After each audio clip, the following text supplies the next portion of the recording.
सभी को नमस्ते। मैं रमेश चंद्र कुमावत, व्याख्याता भौतिक विज्ञान, स्वागत करता हूं आपका मेरे YouTube चैनल में फिजिक्स विद आरसी कुमावत। किरण प्रकाश की में हम नया टॉपिक पढ़ रहे हैं आज, प्रिज्म से अपवर्तन। अब ये प्रिज्म से अपवर्तन है क्या, इसको हम डिटेल में पढ़ेंगे पूरा। बोर्ड परीक्षा में यह सबसे इम्पोर्टेंट टॉपिक है जो हमारे पास में 3 से 4 अंक के बीच में आता है। देखो, इस अध्याय के अंदर हम बात करें प्रश्न की, तो इस अध्याय 11वें के अंदर अपने पास में 2 बड़े प्रश्न हमारे पास में बनेंगे। उन 2 बड़े प्रश्न में 2 सूत्र व्युत्पन्न के प्रश्न आएंगे अपने पास में, जिसको हम कह सकते हैं डेरिवेशन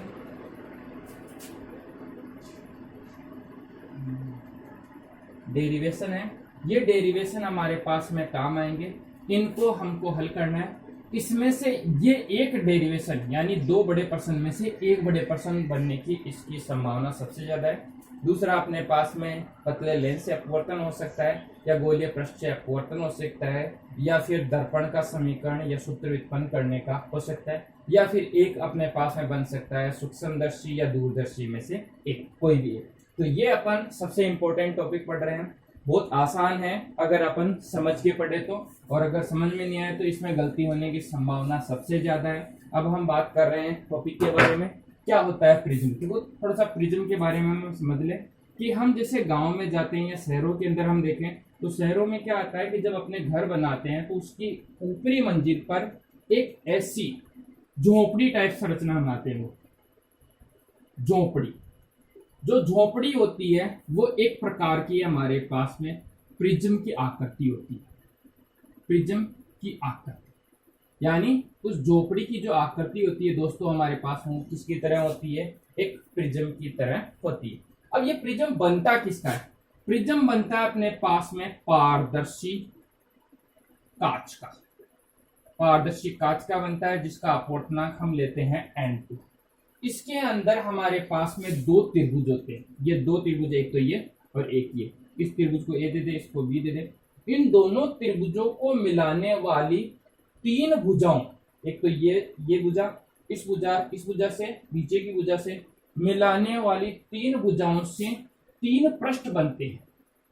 ये 3 पृष्ठ अपने पास में अपवर्तक का कार्य करते हैं, यानी इस पर जब प्रकाश किरण आपतित होती है तो वह प्रकाश किरण को अपवर्तित करते हैं और उससे अपवर्तन हमको मिलता है।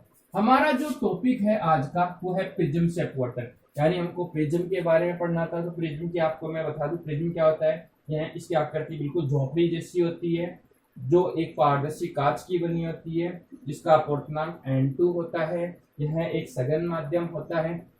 अगर हम इस प्रिज्म को देखें, अगर सामने का भाग देखें तो प्रिज्म का भाग हमको एक त्रिभुज की तरह लगता है। इसका चित्र मैंने आपको यहाँ बनाया है, जो कि हमारे पास में डेरिवेशन का महत्वपूर्ण भाग है। अब ये बनाया कैसे, थोड़ा सा इसको मैं आपको वापस बता दूं कि कैसे अपने पास में इसका चित्र बनाया है।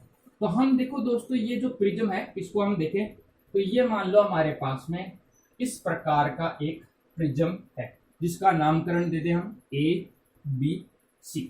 ये ABC अपने पास में एक प्रिज्म है जिसमें हमारे पास में 2 पृष्ठों से अपवर्तन होगा, एक तो पृष्ठ AB से और दूसरे पृष्ठ AC से। नीचे का पृष्ठ जो है BC वो जमीन पर स्थिर रहता है, इसलिए इससे अपवर्तन नहीं होगा। अब इससे अपवर्तन के लिए हम क्या कर रहे हैं, इस प्रिज्म पर एक प्रकाश किरण PQ हम आपतित करा रहे हैं। जब PQ प्रकाश किरण हम इस प्रिज्म पर आपतित कराते हैं तो हम बात करें इसके अपवर्तनांक की। यहाँ ये प्रिज्म है, ये सघन माध्यम है जिसका अपवर्तनांक n2 है, और बाहर वायु है जिसका अपवर्तनांक n1 है। तो जैसे प्रकाश किरण PQ जब प्रिज्म के पृष्ठ AB पर आपतित होती है तो प्रकाश किरण विरल से सघन में जाती है, और विरल से सघन में जाएगी तो प्रकाश का अपवर्तन होगा। अपवर्तन होगा तो यहाँ प्रकाश की किरण अभिलंब से कोई कोण बनाएगी, तो इसके लिए हम इस पृष्ठ के लिए अभिलंब बनाते हैं। ये दोस्तों हमने अभिलंब बना दिया, जो कि अपने पास में आपके इस पृष्ठ से 90 डिग्री कोण बनाता है। अगर हम ये कहें कि यहाँ से ये आपतित किरण अभिलंब से जो कोण बनाती है उस कोण को हमने कह दिया दोस्तों कोण I, जिसको हमने यहाँ लिख दिया आपतन कोण। फिर जैसे ये प्रकाश किरण इस प्रिज्म पर आपतित होती है तो इसका हो जाता है अपवर्तन, और अपवर्तन होकर यह QR के रूप में अपवर्तित हो जाती है। और यहां आपका अपवर्तन कोण बनता है दोस्तों R1। जैसे ये प्रकाश किरण इस प्रिज्म के दूसरे पृष्ठ AC पर आपतित होती है तो सघन से विरल में जाएगी। स्वाभाविक बात है, यहाँ प्रकाश का अपवर्तन होगा और प्रकाश के अपवर्तन के लिए हम आपतन कोण और निर्गत कोण की बात करेंगे। तो आपतन कोण और निर्गत कोण की बात करने से पहले हम अभिलंब खींच लें। यह हमारे पास में अभिलंब है दोस्तों। यहाँ आपका आपतन कोण हो जाएगा R2। हम यहाँ पे आपतन कोण को R से लिख रहे हैं, क्यों? क्योंकि यहाँ हमारे पास में ये वाला कोण और ये वाला कोण लगभग बराबर होते हैं, और बराबर पूर्ण रूप से बराबर कब होते हैं? जब QR किरण BC पृष्ठ के ठीक समांतर होती है तो R1 R2 के बराबर होता है, इसलिए हम दोनों को R मान रहे हैं। तो जैसे ये प्रकाश किरण आपतन कोण R2 बनाकर इस अपवर्तक पृष्ठ AC पर आपतित होती है तो इससे प्रकाश की किरण का अपवर्तन होता है और किरण RS के रूप में निर्गत हो जाती है, जिसको हमने लिख दिया यहाँ पे RS निर्गत किरण है, QR हमारे पास में अपवर्तित किरण है, PQ आपतित किरण है, और ये अपन ने कोण के बारे में हमने बता दिया। अब हम इन अभिलंब का भी नाम देते हैं, जैसे इस चित्र में देखा है MON, और यहां हमारे पास में निर्गत कोण बनता है E। ठीक है दोस्तों, यहां तक हमको कोई दिक्कत नहीं है। अब अपने पास में जैसे ये प्रकाश की किरण इस प्रिज्म पर आपतित होती है और ये प्रकाश की किरण निर्गत होती है तो हमको ये लगता है कि यहाँ प्रकाश का विचलन हो रहा है। क्यों? क्योंकि प्रकाश इधर जाना चाहिए, सीधा इधर निकलना चाहिए, ये इधर जा रहा है, तो यहाँ अपने पास में क्या है? विचलन कोण और प्राप्त होता है। उसको बनाने के लिए हमने क्या किया? इस आपतित किरण को थोड़ा आगे ऐसे बढ़ा लिया, निर्गत किरण को हमने रोटेट करके वापस बढ़ा लिया, तो आपतित किरण और निर्गत किरण के बीच एक कोण बन जाता है जिसको हम लिखते हैं डेल। ये होता है अपने पास में विचलन कोण।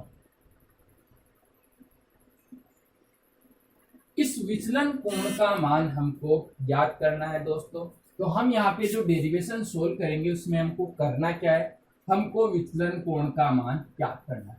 अब ये विचलन कोण हमारे पास में दो विचलन कोण तो होता ही है, पर इसमें एक होता है न्यूनतम विचलन कोण। न्यूनतम विचलन कोण का मतलब ये जो विचलन होगा वो न्यूनतम होगा। कब होगा दोस्तों? जब आपकी अपवर्तित किरण QR प्रिज्म के नीचे के पृष्ठ BC के ठीक समांतर हो जाए तो यहाँ विचलन कोण न्यूनतम हो जाएगा, इसलिए इसको हम डेल M कह सकते हैं। इसको हम कहते हैं न्यूनतम विचलन कोण। ये अपने पास में डेल M का मान हमको ज्ञात करना है। अब ये विचलन किसके कारण हो रहा है? इस प्रिज्म के अपवर्तनांक के कारण, N2 के कारण। और किससे हो रहा है? N1 के कारण। यानी हमारे पास में अपवर्तनांक काम आ रहे हैं N21। N21 अपने पास में क्या होता है दोस्तों? थोड़ा सा इसके बारे में देखने।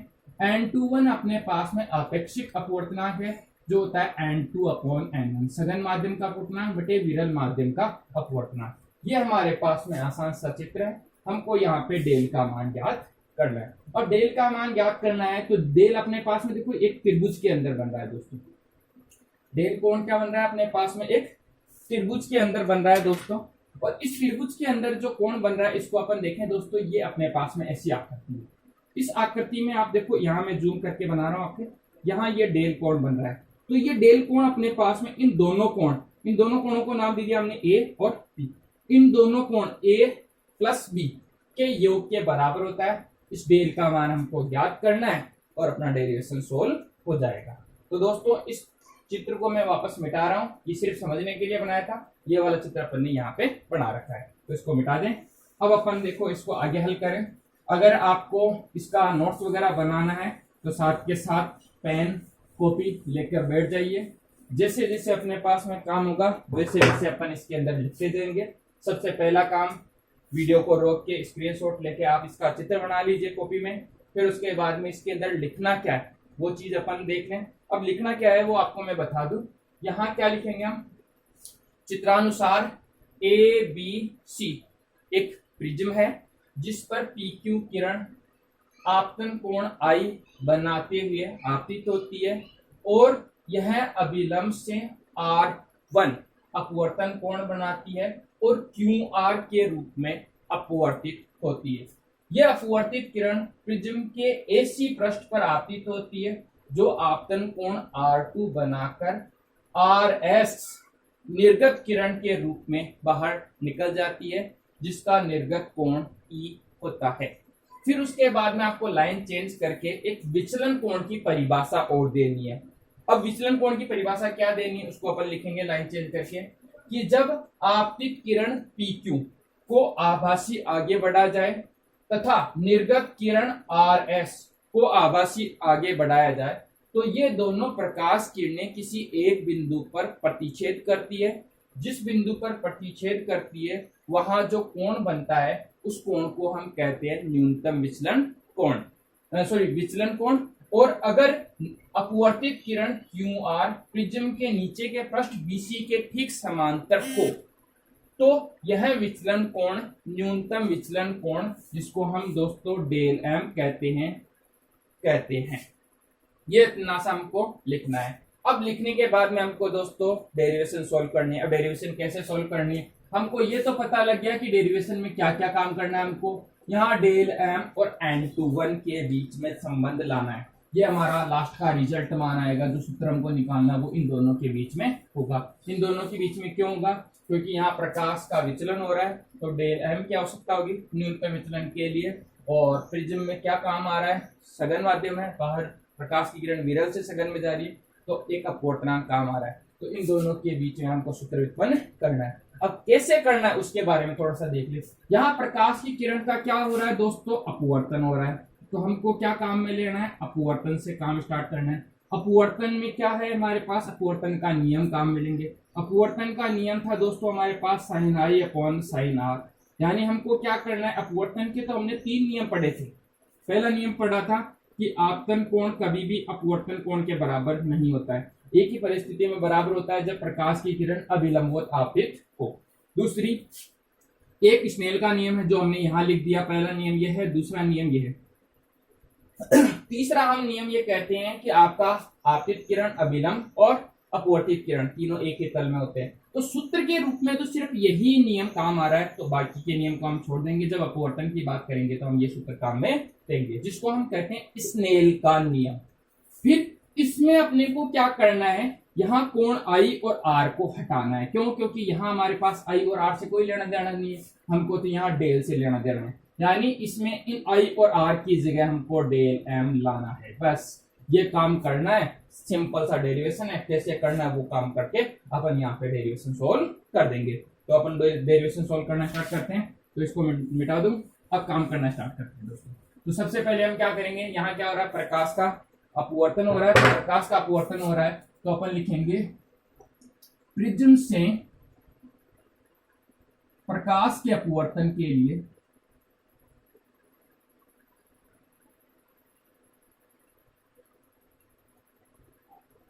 स्नेल के नियम से यह हम लिख देंगे दोस्तों। और लिख के अपन स्नेल का नियम लिख देंगे sin I upon sin R बराबर N2 अपॉन N। या फिर इसको आप ऐसे भी लिख सकते हो, इसमें भी कोई दिक्कत नहीं है। sin I upon sin R बराबर N21 क्योंकि N2 upon N1 upon N21 कह सकते हैं। समीकरण 1 हमारे पास में यहाँ से देखो N21 तो आ गया। अब I और R को हटाना है। क्या लाना है दोस्तों डेल M लाना है। अब I और R को कैसे हटाएंगे हम देखो। I और R को हम हटाने के लिए अपन पहले डेल का मान निकालें। डेल क्या है तो हम लिख सकते हैं चित्र से I व R का मान याद करने के लिए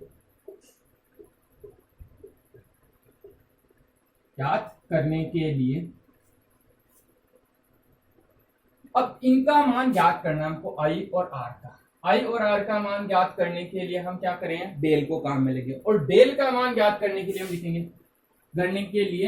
डेल का मान ज्ञात करते हैं। अब इसका मान ज्ञात करते हैं तो डेल का मान दोस्तों ज्ञात करने के लिए हमको क्या करना पड़ेगा एक त्रिभुज लेना पड़ेगा। त्रिभुज ले रहे हैं हम DQR। त्रिभुज हमने ले लिया दोस्तों DQR से हम कह सकते हैं कोण डेल बराबर आ जाएगा A प्लस B। किसकी परिभाषा से त्रिभुज की परिभाषा से। कैसे क्योंकि हम जानते हैं त्रिभुज में आंतरिक कोणों का योग बाह्य कोण के योग के बराबर होता है। किसको दे दें हम दोस्तों, समीकरण नंबर 2। अब हमको दोस्तों ए और बी का मान चाहिए। ए हमारे पास में ये वाला कोण है, बी ये वाला कोण है। अब पहले ए का मान निकाले। ए का मान निकालने के लिए अपन देखो ए का जो मान होगा वो आई के रूप में ज्ञात करना है। क्यों? क्योंकि हमारा उद्देश्य क्या था, आई और आर का मान ज्ञात करना था। तो ए का मान तो ज्ञात करेंगे हम आई के रूप में, और यहाँ आर का मान ज्ञात करेंगे बी के रूप में। यानी बी का मान जब हमको निकालना होगा तो आर का मान हम निकालेंगे। अब कैसे निकालेंगे दोस्तों, यहाँ हम क्या कर रहे हैं, ए का मान निकाल रहे हैं। तो अपन क्या कर रहे हैं, यहाँ देखो एक रेखा एम ओ है, वो रेखा पी डी को एक प्रतिच्छेद कर रही है। प्रतिच्छेद करने से क्या हो रहा है, हमारे पास में यहाँ ऐसी आकृति बन रही है जिसमें ये एम ओ है और इसको हम कह दें पी डी है। यहाँ आपका आपतन कोण है आई, इसमें अपने पास में यहाँ दो कोण बन रहे हैं, एक तो एल्फा और एक बन रहा है आर, ऐसे अपने पास में। तो यहाँ जब दो रेखाएं एक दूसरे को प्रतिच्छेद करती है तो इधर वाला कोण यानी कोण आई एल सॉरी ए है, ये ए प्लस R1 के बराबर होगा, और ये दोनों कोण होंगे अपने पास शीर्षाभिमुख कोण, यानी इनके शीर्ष एक दूसरे के विपरीत होते हैं। इसलिए तो अपन कह सकते हैं कोण ए का मान ज्ञात करने के लिए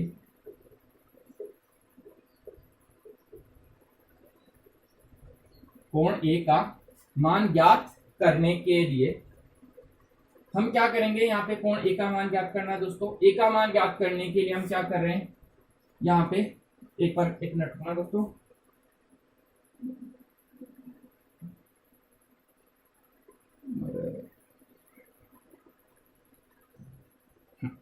ठीक है दोस्तों, अब वापस देख लें। यहाँ पे अपन ये कहें कि ये वाला कोण इन दोनों के बराबर होगा, तो अपन कह सकते हैं बिंदु क्यू। कौन सा बिंदु ले रहे हैं हम दोस्तों, बिंदु क्यू। ये रहा बिंदु क्यू। बिंदु क्यू पर शीर्षाभिमुख कोणों की परिभाषा से, शीर्षाभिमुख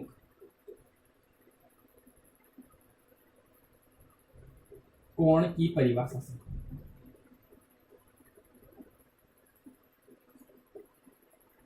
इसकी परिभाषा से हम क्या कह सकते हैं, कोण आई बराबर हो जाएगा अपने पास a प्लस R1। क्या हो जाएगा दोस्तों, कोण आई बराबर आ जाएगा a प्लस R1। और इससे हमको दोस्तों किसका मान चाहिए, a का, क्योंकि यहाँ हमको a का मान ही तो रखना है। इस उत्तर में a का मान रखना है, तो अपन क्या कह सकते हैं, यह आ जाएगा i माइनस R1, समीकरण नंबर 3। कोई दिक्कत नहीं है दोस्तों। अपन इसी प्रकार b का मान निकालेंगे। अब b का मान ज्ञात करने के लिए क्या लिखेंगे हम, सीधे ऐसे कोण b के लिए हम सारा काम करेंगे, बिंदु लेंगे हम वापस। वैसे ही बिंदु कौन सा लेंगे दोस्तों, चित्र में देखो अपने पास में इस b का मान ज्ञात करना है। बिंदु लेंगे हम r के अंदर भी वही आकृति ऐसी हो जाएगी। अब की बार थोड़ा सा चेंज हो जाएगा। यहाँ अपने पास में देखो ये रेखा अपने पास में ये आ जाएगा अपने पास n बिंदु, ये आ जाएगा अपने पास में o बिंदु, ये आ जाएगा हमारे पास S, और ये आ जाएगा D।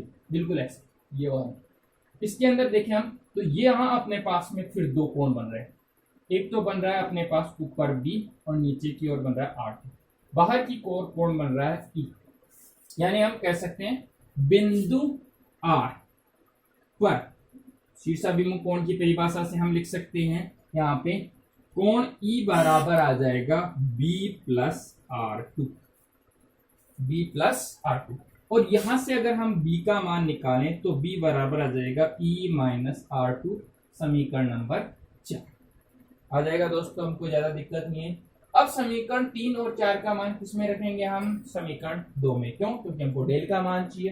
तो हम लिख सकते हैं समीकरण 3 व 4 का मान 2 में रखने पर, इसमें रखेंगे तो दोस्तों क्या मान हो जाएगा, यहां से आ जाएगा अपने पास डेल बराबर, यहां आ जाएगा i माइनस R1 प्लस यहां आ जाएगा e minus R2। Minus minus की राशियों को एक जगह कर लें, प्लस प्लस की को एक जगह कर लें, तो यहां हम लिख सकते हैं डेल बराबर i plus e minus R1 plus R2। यहां तक हमको कोई दिक्कत नहीं आएगी। यहाँ तक अपने पास में सिंपल सा डेरिवेशन था, जोड़ बाकी गुणा बात है, हमने कर लिए।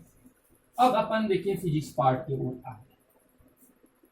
यहां हम कह रहे हैं कि ये अपने पास में डेल का मान आ गया। अब इसमें एक चीज आती है न्यूनतम विचलन। न्यूनतम विचलन, अब न्यूनतम विचलन की क्या कहानी होती है, थोड़ा सा इसके बारे में हम कह दें। इसकी परिभाषा हम लिखेंगे न्यूनतम विचलन की, कि जब प्रकाश किरण QR, जो कि अपवर्तित किरण है, प्रिज्म के धरातल या नीचे के पृष्ठ BC के ठीक समांतर हो। जब प्रकाश किरण QR BC के समांतर हो तो उस समय जो विचलन कोण है डेल, ये बन जाता है डेल M। विचलन कोण डेल क्या बन जाता है दोस्तों, डेल M। और हमारे पास में यहाँ पे R1 बराबर हो जाता है दोस्तों R2 के, जिसको हम लिख सकते हैं R, यानी ये वाला आपतन कोण और ये अपवर्तन कोण दोनों बराबर होते हैं। आपका आपतन कोण I और निर्गत कोण E दोनों बराबर हो जाते हैं। इसको हम ले लें दोस्तों 5 नंबर समीकरण, और इस पूरे को हम ले लें दोस्तों 6 नंबर समीकरण। अब इसके अंदर हम क्या करते हैं, मान रखते हैं, क्या करें हम, समीकरण 5 में 6 से मान रखने पर इसका मान हम रखेंगे तो क्या होगा दोस्तों, अभी अपन देख लें इसका मान। यहां डेल को तो हम लिख सकते हैं डेल M। डेल को क्या लिख सकते हैं दोस्तों, डेल M।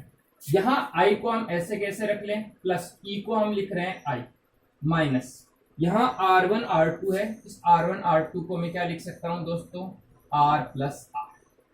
इन दोनों को मैंने क्या लिख दिया दोस्तों, R प्लस R।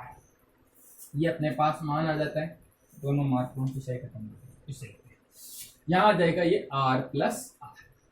अब देखो अपने पास इसको हम और हल कर लें, डेल M बराबर यहां आ जाएगा, इन दोनों को जोड़ दें 2I माइनस 2R, और डेल M बराबर आ जाएगा 2I माइनस 2R। अब दोस्तों हमको करना क्या है, हमें यहाँ पे कोण I और R का मान ज्ञात करना है। I और R का मान ज्ञात करने के लिए हमारे पास में 2 समीकरण नहीं है, केवल एक समीकरण है। अब एक समीकरण से हम 2 राशियों I और R का मान ज्ञात नहीं कर सकते, तो अपन क्या करते हैं, इसमें थोड़ा सा संशोधन करते हैं कि इससे हम I का मान निकालें, R को थोड़ा सा यहाँ से हटा दें। अब R को कैसे हटा सकते हैं, थोड़ा सा R को हटाने के लिए अपन विचार विमर्श कर ले। अब R कैसे हटेगा इसके बारे में हम देखें। अब R को हटाना है हमको, कुल मिला के इसको समीकरण दे दें हम, यहाँ पे 6 आ गया था, 7 नंबर इसको समीकरण दे दिया। अब देखो R को कैसे हटाएंगे दोस्तों, अपन यहाँ ये 2R है, इसको हटाना है। अब 2R कैसे हटेगा, अपन क्या करें, यहाँ पे कोण ले लें। पहले अपन क्या करते हैं, चतुर्भुज की परिभाषा लेते हैं, और इसमें क्या करना है, इस R को हटाना है, और साथ में हमको क्या करना है, कोण A भी लाना है, जो कि अपने पास है प्रिज्म कोण A है। अब इसका मान कैसे निकालेंगे, हम क्या करते हैं, यहाँ पे R का मान ज्ञात करने के लिए,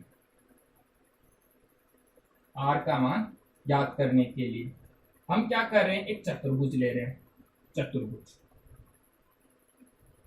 चतुर्भुज हमने नाम दिया AQOR से। क्यों ले रहे हैं हम दोस्तों, यह है क्योंकि हमको कोण A का मान चाहिए। अब ये कैसे निकालेंगे, थोड़ा सा इसके बारे में हम विचार विमर्श कर लें। हम इसमें ये कह सकते हैं कि ये कोण तो हमारे पास सीधा सा 90 डिग्री है, और ये कोण भी 90 डिग्री है। क्यों 90 डिग्री है, क्योंकि ये रेखाएं अभिलंब है, और अभिलंब होने से क्या होगा, ये कोण और ये कोण 90 डिग्री होगा। तो ये 90 दोनों मिलकर क्या हो गया, 180। तो अपने पास में बचे कितने, 2 कोण, एक तो ये और एक कोण ये। इन दोनों को अगर हम योग करें तो बचेगा 180। क्यों, क्योंकि त्रिभुज के चारों कोणों का योग 360 होता है दोस्तों। 360 में से 180 घटा दिए, बचेंगे कितने हमारे पास में, 180 डिग्री। तो अपने को 180 डिग्री का काम करना है, तो अपन यहाँ क्या लिख सकते हैं, अब अपन कह सकते हैं कि यहाँ पे A, इसको कोण A को हम A लिख रहे हैं, A प्लस यहाँ अगर हम नाम दें कि इस कोण का मान 90 डिग्री है, अगर लिखना चाहो तो लिख दो, नहीं तो रहना चाहो तो हटा दो, क्योंकि आपने यहाँ 180 डिग्री लिख दिया, तो ये वाला सेल्फ अंडरस्टूड है कि ये है 90 डिग्री के होंगे। तो बचा हुआ क्या है, कोण O। A प्लस O बराबर आ जाएगा 180 डिग्री। अब A प्लस O बराबर तो 180 डिग्री आ गया। यहाँ अपने पास में चाहिए था R का मान, यहाँ R तो आया ही नहीं। अब R का मान कैसे निकलेगा, इसको थोड़ा सा विचार विमर्श करने पर यहाँ इसको तो अपन ऐसे ही लिख लिया, इसको आप साथ में लिखना चाहो तो यहाँ लिख दो बराबर 180 डिग्री। यह आ जाएगा समीकरण नंबर 8। यहाँ तक कोई दिक्कत नहीं है हमको। अब यहाँ आर का मान तो आया ही नहीं है हमारे पास में, आर का मान कैसे निकालेंगे? तो आर का मान निकालने के लिए अपन वापस काम करें। अब हम क्या करते हैं, दूसरा त्रिभुज लेते हैं। त्रिभुज त्रिभुज कौन सा लेना चाहते हैं हम? जिसके अंदर हमारे पास में आर उपस्थित हो, स्मॉल आर। अब स्मॉल आर किसमें? एक तो यहाँ पे, एक स्मॉल आर यहाँ पे। तो इसमें हम कहते हैं कि त्रिभुज ले लें हम ओ क्यू आर। त्रिभुज ले रहे हैं हम त्रिभुज ओ क्यू आर में हम कह सकते हैं यहाँ पे R1 प्लस R2 प्लस कोण O बराबर आ जाएगा 180। यहाँ तक हमको कोई दिक्कत नहीं होगी दोस्तों, बहुत आसान है, हमने ज़्यादा मेहनत नहीं की। R1 plus R2 plus O बराबर क्या होगा? 180 डिग्री। अब 180 डिग्री आ रहा है तो इसका मान अपन इसमें रख दें। ये वाला भी 180 डिग्री, ये वाला भी 180 डिग्री है। ये ले लें समीकरण नंबर 9। दोनों में देखो RHS बराबर है, तो हम कह सकते हैं समीकरण 8 व 9 से हम क्या कर सकते हैं, यहाँ लिख सकते हैं A प्लस O बराबर R1 प्लस R2 प्लस, यानी इस O से हम इस O को हटा सकते हैं, और O से O को हटा देंगे तो A बराबर आ जाएगा दोस्तों R1 प्लस R2। अब हम कंडीशन वही ले लें कि R1 बराबर हो R2 के, और ये किसके बराबर हो? R के। यानी हम कह दें इसको है दोस्तों, ये आप थोड़ा सा स्क्रीनशॉट ले लो, मैं इसको मिटाऊंगा क्योंकि अपने को आगे इसको सोल्व करना है। मिटा दें। अब देखो आगे अपन देखें इसको, सिंपल सा डेरिवेशन है, हमने ज़्यादा मेहनत नहीं करनी है इसमें। जैसे जैसे सवाल मांग रहा है वैसे वैसे हमको करते जाना है। अब देखो कैसे करेंगे हम इसको। देखो अपन क्या करें, हम कर दें कंडीशन यदि R1 बराबर R2 बराबर R हो तो क्या कह सकते हैं हम यहाँ से A बराबर आ जाएगा R प्लस R, और इससे हम कह सकते हैं A बराबर 2R और R बराबर आ जाएगा A अपॉन 2। कोई दिक्कत हमारे पास में नहीं। इसको दे दे हम समीकरण नंबर 10। अब देखो दोस्तों हमारे पास में R का मान मिल गया, जो कि समीकरण 1 में हमको रखना था I और R का मान, तो R का मान हमको मिल गया। अब इस समीकरण 7 को हल करके हम यहाँ से I का मान निकालें, तो अपन यहाँ से क्या करें, R को हटा दें। अब R का मान अपन ने ज्ञात कर लिया, यानी हम क्या करें, समीकरण 10 से समीकरण 7 में मान रख दे। हम लिख दें यहाँ पे समीकरण 10 से 7 में स्मॉल r का मान रखने पर, इसका मान हम इसमें रखेंगे तो क्या आएगा दोस्तों, यहाँ से आ जाएगा अपने पास में डेल m बराबर 2i माइनस 2 इंटू ए अपॉन 2। 2 से 2 कट जाएगा तो डेल m बराबर आ जाएगा 2i माइनस ए। और यहाँ से हमको दोस्तों किसका मान चाहिए था, इससे हमको यहाँ पे मान चाहिए था ए का, तो ए का मान निकालें तो इसको अपन क्या करें, ए को इधर लिया डेल m को इधर लिया, तो यहाँ आ जाएगा 2i, इसको डेल m को इधर लिया है माइनस डेल m, क्या कर रहे हैं इसको इधर ला रहे हैं, तो यहाँ आ जाएगा 2i बराबर, यहाँ आ जाएगा डेल m माइनस ए। क्या किया हमने, सॉरी प्लस आ जाएगा यहाँ पे, ये इधर आते ही ये क्या हो जाएगा प्लस। अब हमको क्या करना है, यहाँ पे i का मान निकालना है, तो i बराबर आ जाएगा del m plus A upon 2। समीकरण नंबर हमारे पास में आ जाएगा 11। एक तो i का मान दिया गया दोस्तों, हमारे पास r का मान चाहिए था, ये आ गया। अब अपने पास में देखो यहाँ ये डेल m के रूप में आ गया, डेल m का काम हो गया। अब अपने को चाहिए क्या दोस्तों, n21 का मान, यानी हमको क्या करना है, i और r का मान रखना है। तो हम कहेंगे समीकरण किसमें में रखना अपने को, एक में, जो अपवर्तन का समीकरण था, समीकरण 1 में 10 व 11 से मान रखने पर, जैसे ही हम इसके अंदर मान रखेंगे तो दोस्तों क्या मान हो जाएगा, अपना समीकरण क्या था, sine i upon sine r बराबर था n2। ये समीकरण था, इसमें मान रखने हम, तो यहाँ आ जाएगा साइन आई, डेल m का मान, आई का मान आ जाएगा del m plus A upon 2 बटे यहाँ आ जाएगा साइन ए अपॉन 2। यहाँ से देखो r का मान ये है, बराबर आ जाएगा n21। यही हमारे पास में प्रिज्म से अपवर्तन का समीकरण होता है दोस्तों। बहुत आसान डेरिवेशन था, ज़्यादा मेहनत नहीं करनी पड़ी हमको, बिल्कुल सिंपल तरीके से अगर इसको हल कर ले तो ये यहाँ तक पूछा जाता है। फिर उसके बाद में कभी कभार क्या पूछता है कि यहाँ आपका न्यूनतम विचलन कोण डेल एम का मान ज्ञात करो। अब ये कैसे ज्ञात करेंगे, इसके लिए आप एक बार इसका स्क्रीनशॉट ले लो, क्योंकि बोर्ड पूरा भरा हुआ है, मेरे को बिठाना पड़ेगा, फिर उसके बाद फिर इसका काम करेंगे। स्क्रीनशॉट ले लिया आपने, इसको मिटा दूं मैं। अब देखो अपन क्या कर रहे हैं यहाँ पे, इसमें आगे का काम कर रहे हैं। वैसे तो देखो अपने पास में परीक्षा में यही सूत्र पूछा जाता है। इस n21 की जगह कभी कभार क्या होता है, थोड़ा सा ऐसे कर देते हैं इसको, क्वेश्चन में ये आ जाता है, क्वेश्चन में लिखा हुआ आता है, क्वेश्चन क्या लिखा होता है थोड़ा सा मैं बता दूं आपको। प्रिज्म के अपवर्तन के लिए निम्न सूत्र उत्पन्न कीजिए। अब निम्न सूत्र आपका लिखा हुआ आता है del M sine del M plus A upon 2 बटे साइन, यहाँ आ जाता है ए अपॉन 2 बराबर, यहाँ आ जाता है म्यू 2। इसका मतलब भी ये म्यू 2 अपने पास में अपेक्षित अपवर्तनांक जो होता है म्यू 2 अपॉन म्यू 1, और यहाँ इसको हम n2 अपॉन n1 भी कह सकते हैं। सिर्फ संकेत का अंतर है, बाकी की चीज वही है, कोई अंतर नहीं है दोस्तों। तो आगे बढ़े अपन। अब इसमें अपन देखें कि प्रिज्म से अपवर्तन के लिए जो न्यूनतम विचलन कोण है उसका मान कैसे निकालेंगे। हम कंडीशन लगा दें, यदि अपने पास में डेल एम व ए कोण अल्फा, तो अपन क्या कह सकते हैं, sign del M plus A upon 2 लगभग बराबर हो जाएगा आपका del M plus A upon 2 के, और अपने पास में आ जाएगा साइन ए अपॉन 2 लगभग बराबर हो जाएगा आपका ए अपॉन 2 के। यानी हम क्या करेंगे, इनके मान रखेंगे, मान रखने पर इनके मान अपन रख देते हैं इस सूत्र में, ये वाला सूत्र अपन ने निकाला था उसमें।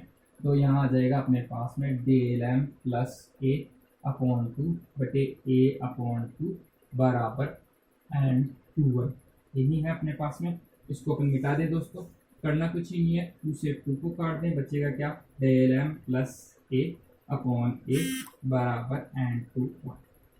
इसको इधर गुणा कर दें, डेल एम प्लस ए बराबर आ जाएगा n21 इंटू ए, इस ए को इधर लिया है, डेल एम बराबर n21 ए माइनस ए, इन दोनों में ए कॉमन आ जाएगा, तो आ जाएगा डेल एम बराबर ए हमने कॉमन ले लिया, यहाँ से बच जाएगा n21 माइनस 2।